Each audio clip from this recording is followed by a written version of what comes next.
सरकार गौसे आजम के वालिद बाग की रखवाली कर रहे थे। एक बार बहुत तेज आंधी आई। सरकार गौसे आजम के नाना अपने हुजरे से बाहर आए। उन्होंने क्या देखा कि सख्त आंधी चल रही है, तेज हवा चल रही है।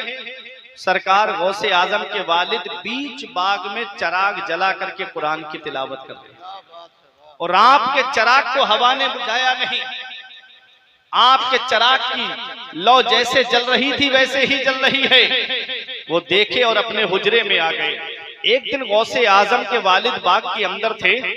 हजरते अब्दुल्ला सौमई के कुछ मेहमान आ गए और आके बोले हमें कुछ फल खिलाओ। गौसे आजम के नाना ने इशारा किया बेटा कुछ फल लेकर के आओ। जब गौसे आजम के वालिद फल तोड़ करके लाए तो मेहमानों जिस फल को खाएं कोई खट्टा निकल जाए कोई कड़वा निकल जाए। उन्होंने कहा कैसा नौकर तुमने बाग में रखा है, इसको ये भी नहीं पता कि कौन से पेड़ पे कौन सा कैसा फल आता है, मीठा फल कौन से पेड़ पे आता है और खट्टा फल कौन से पेड़ पे आता है, कड़वा फल कौन से पेड़ पे आता है। गौसे आजम के नाना ने बुलाया बेटा तुमको अभी तक ये नहीं पता चला कि कौन से पेड़ पर मीठा फल आता है। तकवा देखें, परहेजगारी देखें गौसे आजम के वालिद की। कहते हैं पता उसे चलता है जो खाता है। मैं जब से तुम्हारे ही रहता है फिर भी इसने कोई फल नहीं खाया। कहा गौसे आजम के नाना ने इस नौजवान को तुम क्या जानो, इसके मर्तबे को मैं जानता हूँ, इसकी शान को मैं जानता हूँ।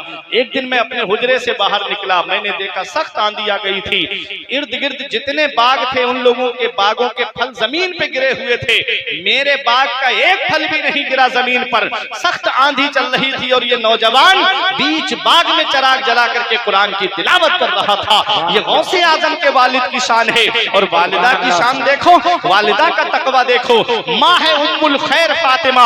ऐ लोगों, ऐ उर्से चरमपोश बाबा में आने वालों, जब बाप मुत्तकी होता है, जब माँ मुत्तकिया होती है, जब बाप परहेजगार होता है, जब माँ परहेजगार होती है, जब बाप रातों में इबादत करने वाला होता है और जब माँ तहज्जुद गुजार होती है, तो उसके शिकम से जो बेटा दुनिया में आया है उसी बेटे को दुनिया गौसे आजम के नाम से जानती है। उसी बेटे को दुनिया शेख अब्दुल कादिर जिलानी के नाम से जानती है। अल्लामा हसन ने कहा था कि पार बेड़े को लगा देते, जमील कादरी ने कहा पार बेड़े को लगा देते हैं गौसे आजम, डूबी कश्ती को तिरा देते हैं गौसे आजम। बाखुदा ऐसी हिमायत तो ना देखी ना सुनी, पांव उखड़े तो जमा देते हैं गौसे आजम।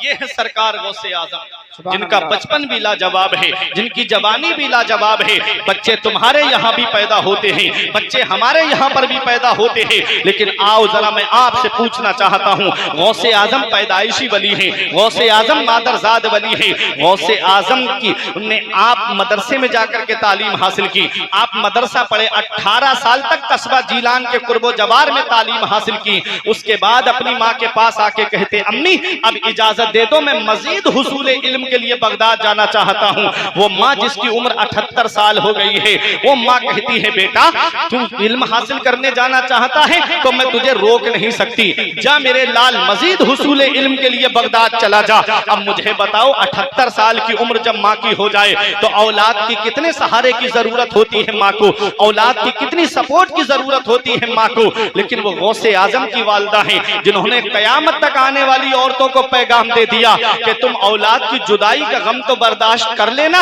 लेकिन अपनी औलाद को अनपढ़ मत रखना, जाहिल मत रखना।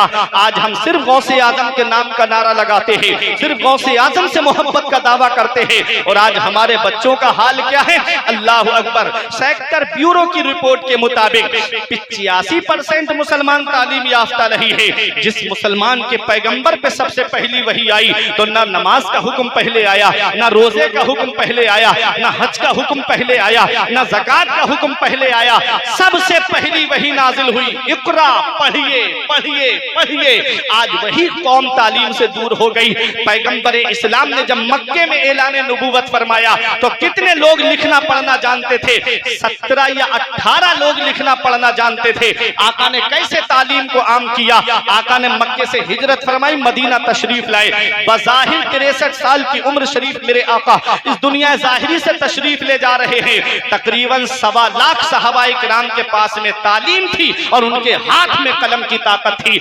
ऐसा तालीम को आम किया मेरे आका ने। और अहदे मौला अली शेर खुदा तक न मर्दों में कोई मर्द अनपढ़ था, न औरतों में कोई औरत अनपढ़ थी। ऐसा तालीमी इनकलाब बर्पा किया।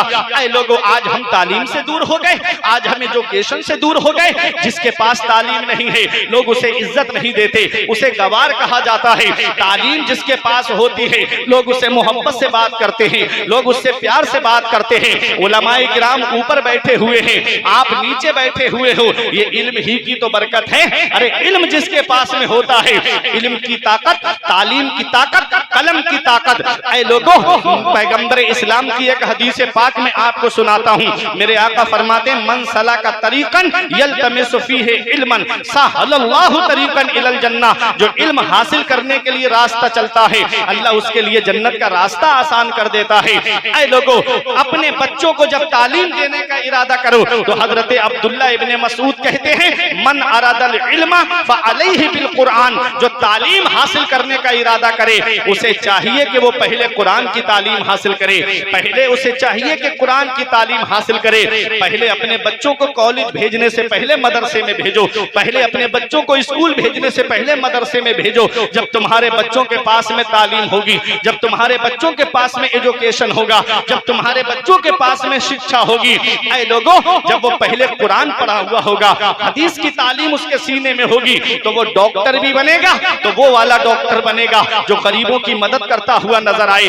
कुरान और हदीस की तालीम जिसके पास होगी वो इंजीनियर बनेगा, तो ऐसा इंजीनियर बनेगा जिसके दिल में रहम होगा। कुरान और हदीस की तालीम तुम्हारे बच्चों के पास होगी, उस अगर वो प्रोफेसर भी बन गया तो घूस लेता नजर नहीं आएगा, बल्कि गरीब बच्चों की भी खिदमत, गरीब बच्चों के लिए भी वो अपने स्कूल में जगह देता हुआ नजर आएगा। इसलिए अपने बच्चों को पहले कुरान की तालीम दिलाओ, पहले हदीस की तालीम दिलाओ। कुरान और हदीस की तालीम जिसके पास होगी, ऐ लोगों, वो दुनिया में भी कामयाब रहेगा, वो आखिरत में भी कामयाब रहेगा। सरकार गौसे आजम की वालिदा ने रोका नहीं अपने बेटे को कि बेटा बुढ़ापे में मुझे छोड़ के जा रहा है, अब मुझे जब तेरी सहारे की जरूरत है, जब तेरी सपोर्ट की जरूरत है, तो बेटे से ये नहीं कहा कि अब तू मेरी खिदमत कर, मैं बुढ़ापे के आलम में हूँ। फरमाया, नहीं बेटा, तू जाना चाहता है तो शौक से चला जा। चले गए सरकार गौसे आजम, पहुंचे बगदाद की सरजमीन पे गौसे आजम और इल्म हासिल किया गौसे आजम ने। 18 साल की उम्र में आप बगदाद के लिए रवाना हुए। ऐ लोगों, जब गौसे आजम बगदाद की सरजमीन पर पहुंचे, कितनी तालीम हासिल की आपने, कितना इल्म हासिल किया आपने। वो खुद मेरे गौस फरमाते हैं, दरस्तुल इल्म हत्ता सिरतु कुतुबा। मैंने इल्म हासिल किया, अल्लाह ने मुझे कुतुब बना दिया। मैंने तालीम हासिल की, अल्लाह ने मुझे कुतुब बना दिया। पता चला सरदारी इल्म से मिलती है, बुलंद रुतबा इल्म से मिलता है, बुलंद मकाम इल्म से मिलता है, मकाम सुरैया इल्म से मिलता है। सरकार गौसे आजम ने इल्म हासिल किया, सरकार गौसे आजम ने तालीम हासिल की और इल्म हासिल करने के बाद में सरकार गौसे आजम की खिदमत देखो कि गौसे आजम ने आपने तदरीस का मनसब संभाला, तसनीफ का मनसब संभाला, तकरीर का मनसब संभाला। ऐ लोगों, हुजूर हाफिज मिल्लत फरमाते हैं, इस्लाम की खिदमत करने के 3 नुमाया तरीके हैं। पहला तरीका है तदरीस, मदरसे में बैठ करके पढ़ाना। ये कोई मामूली चीज नहीं है मदरसे में बैठ करके पढ़ाना। ऐ लोगों, उस्ताद जब मदरसे में बैठ करके पढ़ाता है, अपना वक्त मदरसे के अंदर देता है। तालिबे इल्म तो वो क्या जाने जो अपने उस्ताद का अदब नहीं करते। अदब कितना जरूरी है। आज थोड़ा सी अच्छी आवाज हो गई तो अपने उस्ताद का अदब करना भूल गए। आज थोड़ी सी तालीम उसके पास क्या आ गई, अपने उस्ताद का अदब करना भूल गए। अदब से जिंदगी बनती है, जन्नत भी जहन्नम भी। ऐ मेरे अजीजों, अदब कितना जरूरी है। अगर बेटा बाप का अदब ना करे तो बेटा कामयाब नहीं हो सकता। शागिर्द अपने उस्ताद का अदब ना करे तो वो शागिर्द कामयाब नहीं हो सकता। मुरीद अपने पीर का अदब ना करे तो मुरीद कामयाब नहीं हो सकता। मुक्तदी अपने इमाम का अदब ना करे तो वो मुक्तदी कामयाब नहीं हो सकता। ऐ मेरे अजीजों, शागिर्द को चाहिए कि वो अपने उस्ताद का अदब करे। उस्ताद उस्ताद होता है, वो रूहानी बाप होता है। जो बाप तो उंगली पकड़ करके मदरसा छोड़ के चला आता है, ये उस्ताद है जो चलना सिखाता है, जो जिंदगी की मंजिलें तय कराता है, जो कामयाबी की मंजिलें तय कराता है। आज उसी उस्ताद को हम इज्जत नहीं देते। मदरसे में बैठ करके पढ़ाया गौसे आजम ने, और कितने साल पढ़ाया गौसे आजम ने। खिदमत देखो गौसे आजम की, जमीन से जुड़ के काम काम किया गौसे आजम ने, और कैसे जमीन से जुड़ करके काम किया है, वही तरीका हमारे बुजुर्गों ने अपनाया, वही तरीका हमारे अकाबिरीन ने अपनाया। सरकार गौसे आजम ने मदरसे में बैठ पढ़ाया, 40 साल तकरीबन मदरसे में बैठ करके पढ़ाया है गौसे आजम ने। हर साल आपके मदरसे से 3000 तालिबे इल्म आलिम फाजिल बन करके निकला करते थे।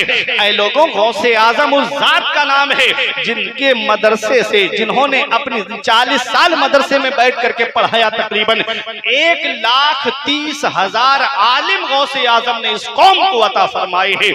कैसे काम किया सरकार गौसे आजम ने, किताबें लिख करके इस्लाम की खिदमत की। फुतूहुल गैब किताब लिखी, फुतूह रब्बानी किताब लिखी गौसे आजम ने, गुनियतुत तालिबीन लिखी गौसे आजम ने, तफसीर जीलानी लिखी गौसे आजम ने, कितने मलफूजात लिखे, रसाइल लिखे गौसे आजम ने। अपने वक्त के मुफ्ती आजम थे गौसे आजम, अपने वक्त के बहुत बड़े आलिम थे गौसे आजम। 500 फतावा का जवाब गौसे आजम दिया करते थे। ऐ लोगों, चारों मज़ाहिब के एतबार से फतवे आते गौसे आजम के पास में, और चारों मज़ाहिब के एतबार से गौसे आजम फतवों का जवाब दिया करते थे। आला हजरत ने लिखा है कि मुजतहिदे मुतलक थे गौसे आजम। अब सोचे कितनी बड़ी जात है गौसे आजम की। हम सिर्फ करामतें सुनते हैं गौसे आजम की, हम सिर्फ करामतों तक गौसे आजम की जात को समझते नहीं। प्यारे मुसलमानों, गौसे आजम ने जमीन से जुड़ के काम किया, मदरसे में बैठकर पढ़ाया गौसे आजम ने, किताबें लिख करके इस्लाम की खिदमत की गौसे आजम ने, फिर तकरीर का मनसब संभाला गौसे आजम ने। यह तकरीर का मनसब कोई मामूली मनसब नहीं है। अल्लामा हाशिम अशरफी साहिब किबला को बचपन से हम जिनको सुनते हुए आ रहे हैं, ऐ लोगों, ये आपको बताएंगे। आज आदमी सोचता है जो जितना ज्यादा हसाले वो बहुत बड़ा खतीब है, जो जितने ज्यादा लतीफे सुनाए वो बहुत बड़ा खतीब है, जो जितने ज्यादा चुटकुले सुनाए वो बहुत बड़ा खतीब है। कब तक जलसों में हंसी मजाक सुनते रहोगे, कब तक लतीफे सुनते रहोगे? 25-25-30 हजार का नजराना सिर्फ लतीफे सुनने के लिए आदमी दे रहा है। कितनी मेहनत से पैसा कमाया जाता है, कितनी मेहनत से दौलत कमाई जाती है, और सिर्फ लतीफे सुने। सुबह को पूछा कौम से चौराहे पे खड़े होकर, रात जलसे में क्या हुआ? कहते हैं बहुत मजा आया, मौलाना ने बहुत हंसाया, रात बहुत लतीफे सुनाए मौलाना ने। याद रखो, हंसो कम रोज ज्यादा, वलियदहकू कलीलों वलियबकू कसीरा। हंसो कम रोज ज्यादा, अल्लाह को रोना पसंद है। जो आंख खौफे खुदा से रोती है वो आंसू जहन्नम की आग को बुझा देगा। लोगों, इसलिए जलसों में जब आया करो तो मजे के लिए नहीं आया करो, बल्कि कुछ सीखने के लिए आया करो, कुछ हासिल करने के लिए आया करो। और ये हंसी मजाक लतीफे अपने दिल से निकाल दो कि हमें जलसे में हंसी मजाक सुनने नहीं जाना है, बल्कि हमको ऐसा बात सुनना है कि जो हमें कब्र की याद दिला दे, जो हमें आखिरत की याद दिला दे, जो हमें जहन्नम के अजाब से डरा दे, जो हमें जन्नत की बहारों के मजे दिखा दे। ऐसे बात को सुना करो। ऐ लोगों, सरकार गौसे आजम ने मिंबर संभाला, तकरीर का मनसब संभाला। पहले 5-6 लोगों का मजमा, फिर अल्लाह ने वो शान अता फरमाई कि 50-70 हजार का मजमा हुआ करता था। 500 उलमा आगे कापी वो लेकर के तहरीर लिखने, गौसे आजम की तकरीर नोट करने के लिए आगे बैठा करते थे। अल्लाह अकबर, जब वाज खत्म होता था तो 200-250 के करीब जनाजे उठा करते थे। ये गौसे आजम के वाज की शान थी। कैसे खिदमत की गौसे आजम ने, तदरीस के जरिए खिदमत की, तसनीफ के जरिए खिदमत की, तकरीर के जरिए गौसे आजम ने खिदमत की। अफसोस होता है मुझे कौम के उन नौजवानों पर कि जो जलसे में सिर्फ नाते सुनी और अपने घर का रास्ता ले लिया, और आलिम बैठ करके यहाँ बैठ करके एहसास कम तरीका शिकार होता रहता है। याद रखना प्यारे मुसलमानों, जहाँ नात से दिलों में इश्क़ रसूल पैदा होता है, वहीं आमाल की इस्लाह तकरीर के जरिए होती है। नमाज कैसे पढ़ी जाती है ये आलिम तकरीर में बताता है। रोजा किससे टूटता है ये आलिम तकरीर में बताता है। हज में कौन सी दुआ किस मकाम पे पढ़ी जाती है ये आलिम बताता है। ज़कात किसको देना है किसको नहीं देना है, किसके ऊपर ज़कात फर्ज है, ये आलिम तकरीर में बताता है। गरीबों की मदद करने में कितना फायदा है ये आलिम बताता है। यतीमों की परवरिश में कितना फायदा है ये आलिम बताता है। आज आलिम की तकरीरें नहीं सुनते, पैगंबर इस्लाम की हदीस को दिल की तख्ती पे लिख के ले जाओ। आका ने फरमाया उगुदू आलिमन औ मुतअल्लिमन औ मुस्तमिअन औ मुहिब्बन फला तकुनिल खामिस फतहलिक। आका फरमाते तू सुबह इस हाल में कर कि तू आलिम बन जा, या तो तुम आलिम बन जाओ, और आलिम नहीं बन सकते तो आलिम से इल्म हासिल करने वाले बन जाओ, तालिबे इल्म बन जाओ, आलिम से इल्म हासिल करने वाले बन जाओ। अगर आलिम से इल्म हासिल करने वाले नहीं बन सकते तो आलिम की बातें सुनने वाले बन जाओ, आलिम की तकरीर सुनने वाले बन जाओ, आलिम जो कह रहा है उसे सुनने वाले बन जाओ। और आलिम की बातें भी सुनने वाले नहीं बन सकते तो आका फरमाते ओ मुहिब्बन, आलिम से मोहब्बत करने वाले बन जाओ, आलिम से प्यार करने वाले बन जाओ। फला तकुनिल खामिस फतहलिक, पांचवा मत बनना, इनकी बुराई करने वाला मत बनना, इनकी तौहीन करने वाला मत बनना, इनकी गीबत करने वाला मत बनना। फतहलिक आका फरमाते हिलाक हो जाएगा, बर्बाद हो जाएगा। आलिमों की बुराई करने वाले मत बनना, आलिमों की तौहीन करने वाले मत बनना, वरना हिलाक हो जाओगे, बर्बाद। व अम्मा मा यनफ़उन्नास फ़यमकुसु फ़िल अर्द, और रहा वो जो लोगों को नफा पहुंचाता है, फायदा पहुंचाता है, फ़यमकुसु फ़िल अर्द, वो जमीन में ठहरा रहता है, वो जमीन में बाकी रहता है। गौसे आजम ने नफा पहुंचाया, आज लोग गौसे आजम को याद कर रहे हैं। गरीब नवाज ने नफा पहुंचाया, लोग गरीब नवाज को याद कर रहे हैं। मखदूम पाक ने नफा पहुंचाया, लोग मखदूम पाक को याद कर रहे हैं। साबिर पाक ने नफा पहुंचाया, लोग साबिर पाक को याद कर रहे हैं। लोग आला हजरत ने नफा पहुंचाया, लोग आला हजरत को याद कर रहे हैं। मुफ्ती आजम ने नफा पहुंचाया, लोग मुफ्ती आजम को याद कर रहे हैं। हुजूर चरमपोश बाबा ने नफा पहुंचाया, आज आप इनको याद कर रहे हो। वह अम्मा मा यनफ़उन्नास फ़यमकुसु फ़िल अर्द, जो लोगों को नफा पहुंचाता है, फायदा पहुंचाता है, वो जमीन में ठहरा रहता है, जमीन में बाकी रहता है। खैरुन्नास मन यनफ़उन्नास, लोगों में सबसे बेहतर वो है जो दूसरों को फायदा पहुंचाए, लोगों को नफा पहुंचाए। अब नफा उसको पहुंचाओ जो जमीन के ऊपर है, या नफा उसे पहुंचाओ जो जमीन के नीचे। लोगों में बेहतर वही है जो लोगों को नफा पहुंचाता है। ये चंद बातें थी जो मैंने आपके सामने पेश कर दी। दुआ है परवरदिगार आलम की बारगाह में कि मेरे कुछ अर्ज करने में सबकत लिसानी की वजह से या बतकाज़ा बशरियत कोई गलती हुई हो तो मौला मुझे माफ फरमाए। अस्तगफिरुल्लाह रब्बी मिन कुल्ले ज़ंबि व अतूबु इलैह। कलमा तय्यब पढ़े, ला इलाहा इल्लल्लाहु मुहम्मद।